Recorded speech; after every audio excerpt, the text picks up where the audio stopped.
Hello, and welcome to Aviation 101 with Laura.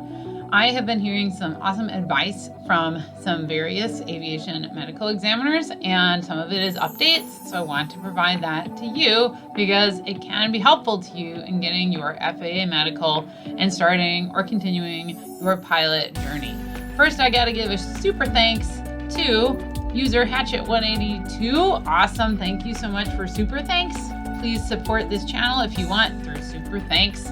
Another way you can support the channel is to check out our video sponsor, listener.io, which supplies pilot counseling services in one-on-one online sessions through Zoom, Discord. You don't even have to use a camera, and it's tailored especially for pilots. They understand pilot needs and they're going to help you out. So check it out. And bonus, if you use my code Laura, you get 15% off your first session. Check out the link, this link, or link in video description.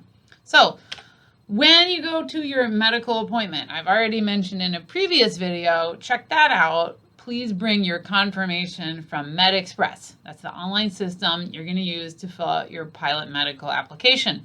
But make sure you also bring a printed MedExpress form, or at least something on like the PDF on your device, because then before you even actually start the appointment, technically your AME can review your form and they can look at it without logging into their side of MedExpress to technically start your appointment.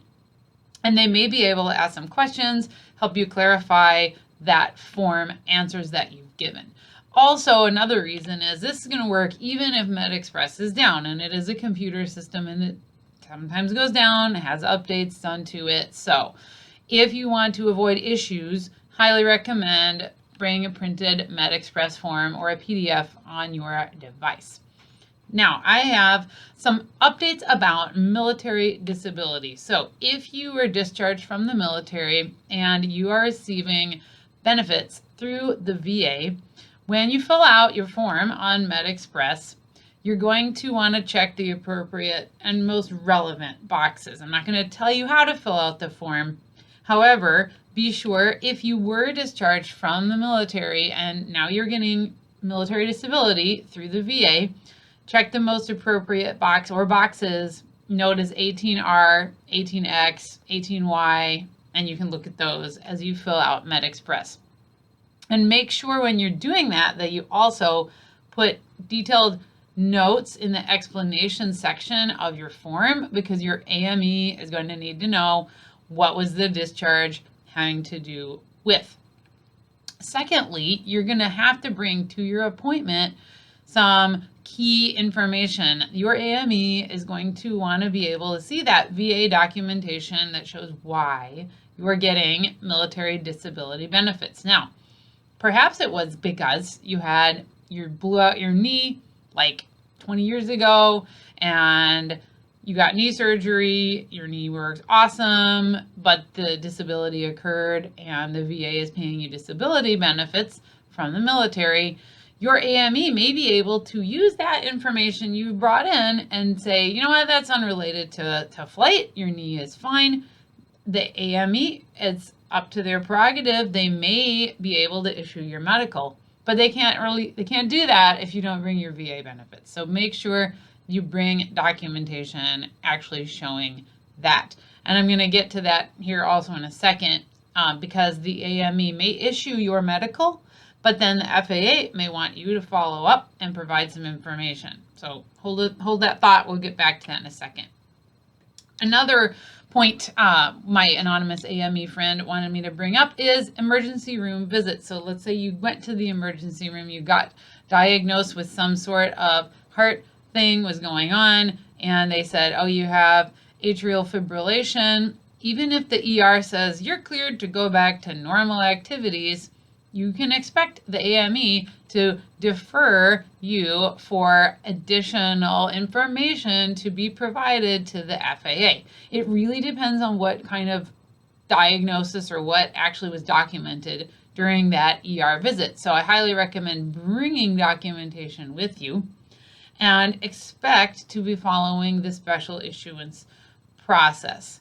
Now, there has been published just like very recently a brand new chart that AMEs are going to refer to for different cardiological reports and diagnoses. So I'm going to put a link to that in the video description, and you can use that at your leisure. Final point has to do with communication. So the FAA has been experiencing a rash of people who just like ghost the FAA. They send the applicant a letter and the person never answers. That's actually a super bad idea. You're going to actually get on the FAA's list of people they think don't want to work with them. So if the FAA sends you a letter, and let's say it's like, I need your last 10 years of history of XYZ condition, blah, blah, blah, blah, blah. And you're like, oh my gosh, I can't get that all together. And they want it by a certain date, which is like 3 weeks from today. And you think, I can't get all that together. Okay, don't leave them hanging. Communicate with the FAA. I'm going to talk about a little more how to do that in a moment, but don't leave them hanging. Communicate your intentions. And like if they say they want all this data, this information in a certain time frame, if you can't get everything that they're asking you for in the letter, like they asked for 4 different things, you only have 2 different things initially. Send them the 2 things that you have, and then send the other things as you get them. But don't ghost them, because then they think you're not interested. Don't ghost them as you're trying to put everything together, because again, they're going to think you're not interested. It's not good look for you. The other way to communicate with them that I was recommended to convey is use your local FAA contact. That would be your regional flight surgeon. You can call them up. There are phone numbers available online. You can communicate to tell them what is going on. You are trying to get documentation together that has been asked for by the FAA. You don't have it all together yet. That's okay. You can communicate that, but don't just ghost the FAA. Communicate and do what they ask for. They really do want to help you with getting a medical, but if you ghost them, it doesn't help you at all. So, to sum up, thanks again to listener.io for sponsoring this video, and don't forget to check out that bonus, that promo code Laura gives you a little bit off that first session, and I have a special unique referral link. Pilots don't have to report to the FAA if they use the listener.io services, and they have some information about that on their website. They are one-on-one online sessions, you and the counselor or coach, cameras optional, whatever you're comfortable with, but seeking support with complete peace of mind through listener.io. Thanks for watching, and I'll see you soon with more awesome aviation content, so stick around.